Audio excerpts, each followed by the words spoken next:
Cricket ஃபேன்ஸுக்கு வணக்கம். RCB ஃபேன்ஸோட mind set தான் என்ன அப்படிங்கிற மாதிரி தெரியல. சோசியல் மீடியாவில் நிறையா கேட்கக்கூடிய கேள்வி என்ன அப்படின்னா, ரீசெண்ட் டைமில் லியம் லிவிங்ஸ்டன் ஃபார்ம் அவுட்டுங்க. டோட்டலாக ஃபார்ம் அவுட்டில் தான் இருக்காரு.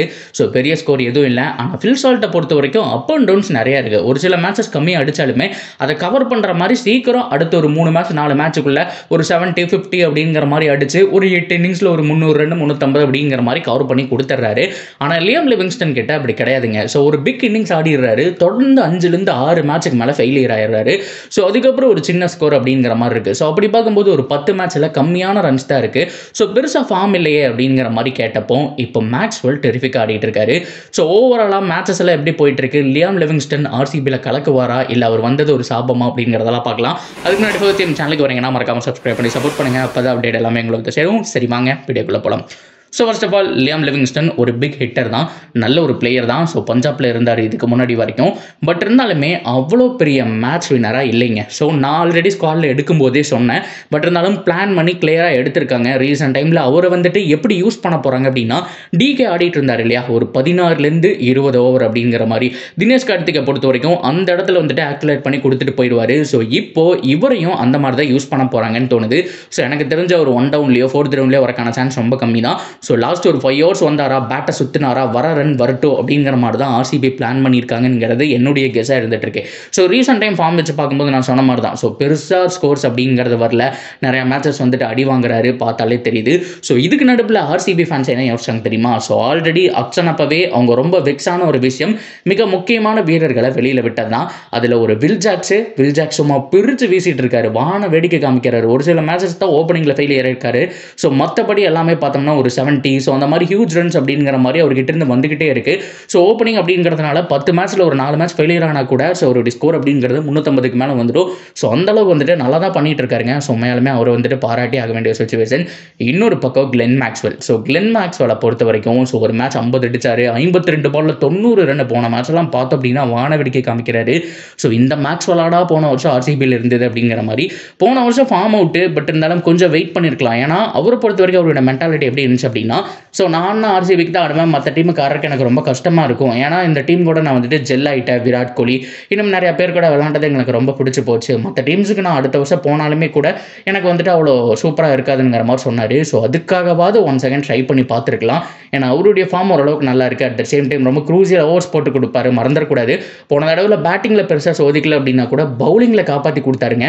ஸோ ஏகப்பட்ட டீசென்ட் ஓவர், கொஞ்சம் ரன்ஸ் கொடுக்குற ஓவர், ஒரு 4 ரன் 5 ரன் அப்படிங்கிற மாதிரி ஓவர்ஸ், இது எல்லாமே அவர்கிட்ட இருந்து வந்துச்சு. பட் இருந்தாலுமே பார்த்தோம் அப்படின்னா ஸோ அவங்கள பொறுத்த வரைக்கும் இன்னும் பெட்டர் பிளேயருக்கு போகலானுங்கிற மாதிரி மேக்ஸ்வெல் விட்டுட்டாங்க. இன்கேஸ் அவங்க கிட்ட ஒரு ஆர்டிஎம் இருக்குது, கம்மி ப்ரைஸுக்கு ரீட்டைன் பண்ணலாம், சான்ஸ் எல்லாமே இருந்ததுங்க. ஆனால் இருந்தாலுமே உங்களுக்கு நியூ பிளேயர்ஸ் தான் வேணும் அப்படிங்கிற மாதிரி பழைய ஸ்குவாடை கலைச்சிட்டு புது ஸ்குவாடை உருவாக்கிட்டாங்க.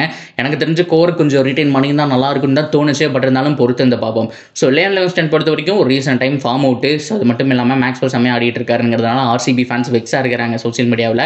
பட் இருந்தாலும் அதுக்கெல்லாம் தேவையே இல்லை அப்படிங்கிறது தான் நான் சொல்வேன். ஸோ முடிவாக என்ன சொல்ல வரேன் அப்படின்னா, ஸோ இவர் ஆட போகிறது சின்ன ஃபார்மில். அது மட்டும் இல்லாமல் அவருக்கு ஒரு ரோல் இருக்குங்க. ஸோ அவரை பொறுத்த வரைக்கும் போய் சுத்தக்கூடிய ரோல் தான் ஆர்சிபி வச்சிருக்காங்க. அவரை ஆங்கர் பண்ணி கொண்டு போகிற ரோல்ஸ் வந்துட்டு ஆடுறதுக்கு நிறையா இருக்காங்க. ஒரு ரஜத் பட்டிதார், ஒரு ஜிதேஷ் சர்மா, இவங்கெல்லாம் இருக்காங்க. ஃப்ரீடம் கொடுத்து ஆடக்கூடிய கிரிக்கெட்டர்ஸ் 2 பேர். ஒன்று ஃபில் சால்ட்டு, இன்னொன்று லியாம் லிவிங்ஸ்டன். இவங்க 2 பேருக்குமே ஃப்ரீடம் இருக்குது. 10 மேட்ச்சில் அடுத்த மேட்சுமே தொடர்ந்து ஃபெயிலியர் ஆனால் கூட மாற்றுறதுக்கு சான்ஸ் இல்லை. ரொம்ப மோசமான முறையில் அவுட் ஆனால் மட்டும்தான் ஜேக்கப் பர்தல் இவங்கெல்லாம் உள்ளே வருவாங்க. அண்ட் டிம் டேவிட்டும் ஃபினிஷிங் டிபார்ட்மெண்ட்டில் இருக்காருங்கிறதுனால எனக்கு தெரிஞ்சு பெரிய சேஞ்சஸ் இருக்காரு. லியாம் லிவிங்ஸ்டன் பொறுத்த வரைக்கும் அந்த லைசன்ஸ் இருக்குது. நீ 3 மேட்ச் ஃபெயிலியர் ஆகலையா, 4வது மேட்ச் எங்களுக்கு ஒரு 80 ரன் அடிச்சு கொடுத்தீங்கன்னா போதும் அப்படிங்கிற மாதிரியான ஒரு மைண்ட் செட்டில் தான் ஆர்சிபி இருக்காங்க. ஸோ இதை வச்சு பார்க்கும்போது அவருடைய ஃபார்ம் அவுட்டெல்லாம் நிறைய பேர் வந்துட்டு பார்த்துட்டு கமெண்ட் பண்ணிட்டு இருக்காங்க போன வீடியோவில் கூட. அதனால தான் இந்த ஒரு செப்பரேட் வீடியோ நான் போட்டேன். ப்ரோ என்ன இப்படி ஆகிப்போச்சு அப்படிங்கிற மாதிரிலாம்.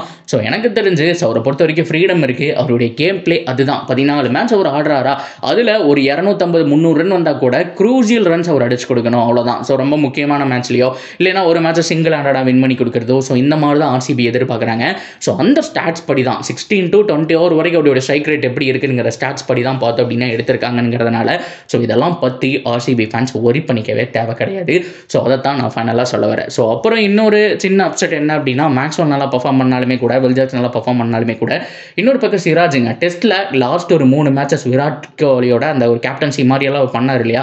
ஸோ அதுக்கு நடுவில் நல்லாவே போட்டு இருந்தார். ஸோ எனக்கு தெரிஞ்சு இவங்கெல்லாம் போனதை விட சிராஜ் போனது தான் ஆர்சிபிக்கு மிகப்பெரிய அடியாக இருக்குமோ அப்படிங்கிற மாதிரி தோணும். எஸ் தயால் எல்லாருமே இருக்காங்க அப்படின்னா கூட யோசிச்சு பாருங்க, சிராஜ் இருந்திருந்தார் அப்படின்னா சிராஜ் புவி அப்படிங்கிற மாதிரி சரியான ஒரு பவுலிங் யூனிட்டாக இந்தியன் பவுலிங் யூனிட் இருந்திருக்கும். ஸோ அதுக்கப்புறம் ஃபாரினர்ஸுடைய சப்போர்ட், ஒரு ஹேசலுட்டோ ஒரு நுவான் துஷாராவோ கொஞ்சம் சப்போர்ட் பண்ணால் போதும், ஸோ அந்த அளவுக்கு மேலே வந்துடலாம் அப்படிங்கிற மாதிரி இருந்தது. ஸோ அன்ஃபார்ச்சுனேட்லி அது அமைய முடியாமல் போச்சு. இட்ஸ் ஓகே, எஸ் தயாலை வச்சு அட்ஜஸ்ட் பண்ணுவாங்க அப்படிங்கிற மாதிரி நம்புறேன். ஸோ ஓவராலாக இந்த அப்டேட் தான் நிறைய பேர் கமெண்ட் பண்ணதுனால இந்த ஒரு வீடியோ செப்பரேட்டாக போட வேண்டிய ஒரு சிச்சுவேஷன். அது மட்டும் இல்லாமல் நிறைய பேர் ILT20 அது மட்டும் இல்லாமல் பிக் பாஸ் எல்லாம் நிறைய பார்க்கறதுனால ரொம்ப சந்தோஷமாக தான் இருக்குது. அவ்வளோ ஒரு கமெண்ட்ஸ் வந்துட்டு இருக்கு, உங்களுடைய ஃபேவரட் டீம்களுடைய பிளேயர்ஸ் எல்லாம் எப்படி ஆடிட்டு இருக்காங்கன்னு சொல்லிட்டு. ஸோ எல்லாருமே செம்மையாக பண்ணிட்டு இருக்காங்க. லைக் சிஎஸ்கே பொறுத்த வரைக்கும் ஜேமி ஓவர்டன் என்னை பொறுத்த வரைக்கும் தாராளமாக அவர் தாங்க ஆடணும். ஆனால் இன்னொரு பக்கம் சாம் கர்னும் பேட் அண்ட் பால் ரெண்டுமே கலக்கிட்டு இருக்காரு. சிஎஸ்கேக்கு ஒரு டஃப் சாய்ஸாக இருக்க போது அவங்கள பொறுத்த வரைக்கும் பத்திரானா தான் லைட்டாக அடி வாங்குறாரு. அவருடைய ஆக்ஷன் கொஞ்சம் மாற்றினதுனால ஸோ நம்ம சிஎஸ்கே பொறுத்த வரைக்கும் என்ன பண்ண போகிறாங்கிறது ஒரு டவுட் தாங்க. பார்ப்போம். அண்டர் தோனி நல்லா பண்ணுவார் அப்படிங்கிற மாதிரி தான் நினைக்கிறேன். ஸோ தோனி கீழே அந்த பொசிஷன்லாம் மாற்றி ஓரளவுக்கு ட்ரை பண்ணுவாங்க. ஸோ அவருடைய ஆங்கிள் கொஞ்சம் மாற்றி தான் ஆகணுங்கிற ஒரு சுச்சுவேஷன் வந்து அதை பண்ணி தான் ஆவாங்கன்னு தோணுது.